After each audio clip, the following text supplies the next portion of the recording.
जय हिंद दोस्तों, कैसे हैं आप सब। मैं आशा करता हूँ आप सब मस्त होंगे, तंदुरुस्त होंगे और अपने पठन पाठन में लगे होंगे। आज हम बात करेंगे झारखंड यानी कि JSSC NM भर्ती 2026 को लेकर, जिसका उत्तर कुंजी जारी कर दिया गया है। जब से आप लोगों ने उत्तर कुंजी देखा है तब से आप लोग के मन में सिर्फ एक ही डाउट है कि इस बार सेफ स्कोर क्या रहने वाला रहेगा, क्योंकि बहुत से ऐसे कैंडिडेट हैं जिनके मार्क्स में घटाव देखने को मिला है। जो बच्चे बोल रहे थे कि मेरा 45 सही है, मेरा 40 सही है, वो 25-30 पर आके लटक चुके हैं।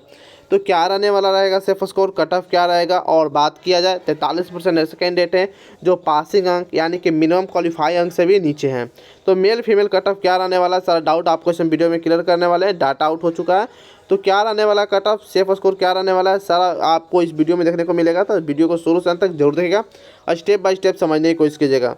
अगर चैनल पर पहले विजिट किया हो तो चैनल को आप सब्सक्राइब कर सकते हो, बेल आइकन दबा सकते हो, क्योंकि JSSC NM से जुड़ी कोई भी अगर जानकारी आती है रिजल्ट के रिगार्डिंग, DV के रिगार्डिंग, तो सबसे पहले आपको इसी चैनल पर देखने को मिलेगी। तो चैनल को आप सब्सक्राइब कर सकते हो। सबसे पहले बात किया जाए लिखित परीक्षा को लेकर, तो इसमें लिखित परीक्षा आपका 50 अंकों का लिया जाता है, यानी कि 50 अंकों का MCQ पूछा जाता है जो कि 50 नंबर का होता है। उसके बाद मैं पहले मार्किंग का आपका तरीका बताता हूँ, क्योंकि बहुत से ऐसे बिगनर स्टूडेंट हैं जो इसमें काफ़ी कन्फ्यूजन हो जाते हैं, काफ़ी उनको पता नहीं चलता कि मार्किंग कैसे होती है, 100 नंबर का होता है या 150 नंबर का पेपर होता है। तो सारा कन्फ्यूजन आपको इस वीडियो में क्लियर करने वाले हैं। तो सबसे पहले बात करते हैं परीक्षा में लिखित अंक को लेकर। तो आपको परीक्षा 50 अंकों का पूछा जाता है, 50 नंबर कह सकते हैं, या 50 क्वेश्चन या 50 अंक का पूछा जाता है, सब बराबर रहता है। एक क्वेश्चन के लिए 1 मार्क्स आपका रहता है, फिर निगेटिव मार्किंग इसमें नहीं होती है। तकनीकी योग्यता यानी कि टेक्निकल क्वालिफिकेशन की बात किया जाए तो इसमें आपको 10 अंक मिलते हैं। मैट्रिक अगर योग्यता अगर आप पास है फर्स्ट डिवीजन यानी कि 60% से ऊपर अंक है तो आपको 20 अंक, और इंटर योग्यता अगर बात किया जाए, अगर इंटर में भी अगर पास हैं 60% से ज़्यादा नंबर आपके पास है, यानी कि फर्स्ट डिवीजन अगर आप पास है तो उसके लिए आपको 20 अंक निर्धारित किए जाएंगे। तो 20-20 40 और यहाँ 10 50 नंबर हो गया, 50 अंक का यहाँ लिखित हो गया। अब बात करते हैं कि फाइनल मेरिट लिस्ट आपका कितने अंकों बनता है। तो फाइनल मेरिट लिस्ट आपका बनता है 150 अंकों पर। तो 150 अंकों पर क्या होता है, तो इसमें 50 अंक आपका अनुभव यानी कि हॉस्पिटल एक्सपीरियंस के नाम पर आपको मिलता है। जैसे कि 1 साल का अगर आप अनुभव लिए हुए एक्सपीरियंस 1 साल का, तो आपको 5 नंबर, यानी कि हर एक साल पर आपको 5-5 नंबर ऐड किए जाते हैं। अगर आप अच्छे खासे ईयर दिए हो, 10 साल दिए हो, 5 साल दिए हो, तो आपको उतना ही अंक क्रेडिट हो गए। जैसे कि अगर आप 1 साल किए हो तो 5 अंक, 2 साल किए हो तो 10 अंक, लेकिन 1 साल के लिए 5 अंक निर्धारित किए जाते हैं। तो आई होप यहाँ तक सारा डाउट क्लियर हो चुका होगा। मगर फाइनल मेरिट लिस्ट आपका 150 अंकों पर ही बनता है, ठीक है। तो जो बच्चे ऐसे हैं और जो थर्ड है, सेकेंड है मैट्रिक इंटर में, तो उनको ज़्यादा नंबर इसमें क्वालिफाई करना पड़ेगा। लेकिन जो बच्चे मतलब फर्स्ट डिवीजन से हैं और अच्छा खासा अंक है, एक्सपीरियंस वाला है, तो उनको आसानी से इस बार सिलेक्शन देखने को मिल सकता है। आई होप यहाँ तक सारा डाउट क्लियर हो चुका होगा मार्किंग को लेकर। तो अब बात करते हैं टोटल पोस्ट को लेकर। तो टोटल पोस्ट में आपको बता दूं, टोटल इसमें 3181 टोटल पोस्ट थी, यानी कि 3181 टोटल पोस्टों की संख्या थी। युवा में बात किया जाए तो 1323, EWS में 305, और SC की बात किया जाए तो 906, ST में 486, EBC 1 की बात किया जाए तो 154, और BC 2 की बात किया जाए तो 107 पोस्ट निर्धारित की गई थी। आई होप यहाँ तक भी सारा डाउट क्लियर हो चुका होगा। फिर भी कोई डाउट बचे तो कमेंट सेक्शन के माध्यम से आप हमसे पूछ सकते हो। चलिए बात करते हैं झारखंड JSSC NM वैकेंसी 2025 को लेकर। इसमें डिटेल वाइज हम आपको बताने वाले हैं।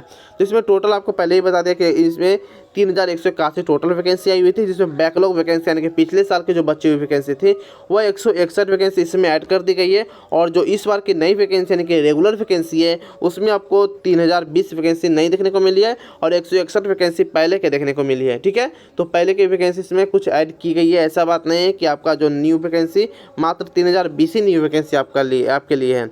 चलिए बात करते हैं इवेंट और डिटेल के बारे में बात करते हैं। एग्जाम डेट आपका 18 से 19 से, यानी कि 18 और 19 2 दिन आपका लिया गया था। आंसर क्या आपका 1 अप्रैल का जारी कर दिया गया था, और लास्ट ऑब्जेक्शन लगाने का 7 अप्रैल तक आपका डेट है। लेकिन ऑब्जेक्शन लगाने के मैं बता दूं, अगर आप किसी भी क्वेश्चन पर आपको शक लग रहा है तो उस प्रश्न पर आप ऑब्जेक्शन लगा सकते हो, यानी कि कोई भी प्रश्न पर डाउट है तो आप लगा सकते हो। आपके साथ साथ सभी कैंडिडेट का उसमें बोनस अंक देखने को मिलेगा, सभी कैंडिडेट का फ़ायदा भी देखने को मिल सकता है। बात करते हैं न्यूनतम क्वालिफाइंग मार्क्स क्या होना चाहिए। तो जनरल EWS के लिए 40 मार्क्स, और BC के लिए 36.5% और BC1 के लिए 34%, SC/ST के लिए 32% होना अनिवार्य है। अगर आप इससे कम लाते हो तो आप दूर दूर तक आगे के लिए पात्र नहीं कहलाओगे। ठीक है, इतना कम से कम आपको लाना ही पड़ेगा, इससे कम में नहीं चलेगा। ठीक है, अब बात करते हैं शिफ्ट एनालिसिस को लेकर। जो आपका 18 मार्च का फर्स्ट शिफ्ट है यह हार्ड था, सेकेंड मॉडरेट और 19 मार्च का first moderate to hard and second easy to moderate रहा है। देखिए बहुत से कैंडिडेट इसमें यह होंगे कि नहीं ऐसा नहीं हो सकता है, ऐसा कैसे हो गया, तो ये आपके और मेरे तैयारी पर भी निर्भर करता है, लेकिन जो डाटा आउट है उसके अनुसार यही पता चल रहा है। बाकी आप लोग अपना ओपिनियन कमेंट में शेयर करना मत भूलिएगा। आपके अनुसार कौन सा शिफ्ट रहा हार्ड, कौन सा इजी शिफ्ट रहा और कितना आपका मार्क्स बन रहा है, रो मार्क्स आपका कितना बन रहा है आंसर किसे, आप कमेंट में ज़रूर शेयर कीजिएगा। ठीक है, चलिए आगे बात करते हैं संभावित कट ऑफ को लेकर कि इस बार का एक्सपेक्टेड कट ऑफ क्या रहने वाला है। तो यूवर से बात किया जाए तो यूवर से 38 प्लस अगर नंबर बन रहा है, 38 के अप्रोक्स 38 से 40 या 40 के अप्रोक्स में अगर नंबर बन रहा है 38 से 40 के बीच में, तो आप सेफ हो। ठीक है, इतना नंबर आपका है तो आप सेफ हो। ठीक है, EWS की बात किया जाए तो 36 प्लस, BC1 35 और BC2 33, SC की बात किया जाए तो 31 प्लस और ST 30 प्लस अगर आपका बन रहा है कट नंबर आ रहा है रिटर्न में, तो आप ठीक ठाक हो। बात करते हैं इस जो मैंने आपको बताया, ये सिर्फ आपके लिए फर्स्ट डिवीज़न के लिए, जो फर्स्ट डिवीज़न से पास किए मैट्रिक और इंटर उनके लिए। जो सेकेंड डिवीज़न से पास किए तो आप सभी में 3 से 4 नंबर जोड़ लीजिए। जैसे कि 38 है तो आपको जाना पड़ेगा 42 से 45 के अप्रोक्स में आपको जाना पड़ेगा। 36 है तो 40 के अप्रोक्स में जाना पड़ेगा, 40 से 41 के अप्रोक्स में। जिनका 35 है यानी कि BC1 में अगर आप सेकंड है या थर्ड है तो आपको लिए एक्स्ट्रा मेहनत करना पड़ेगा, क्योंकि आपको बोनस तक फिर 10 नंबर ही मिलने वाला रहेगा। इसमें आपका 10 नंबर कटौती कर ले जाएंगे। चलिए फिर चलते हैं पिछले बार में। यहाँ आपको 10 नंबर जो है आपको कटौती करने को देखने को मिल सकता है। ये सब में आपको अगर आप सेकेंड हो तब। आई होप यहाँ तक सारा डाउट आपका क्लियर हो चुका होगा। फिर भी कोई डाउट बचे तो कमेंट सेक्शन के माध्यम से आप हमसे पूछ सकते हैं।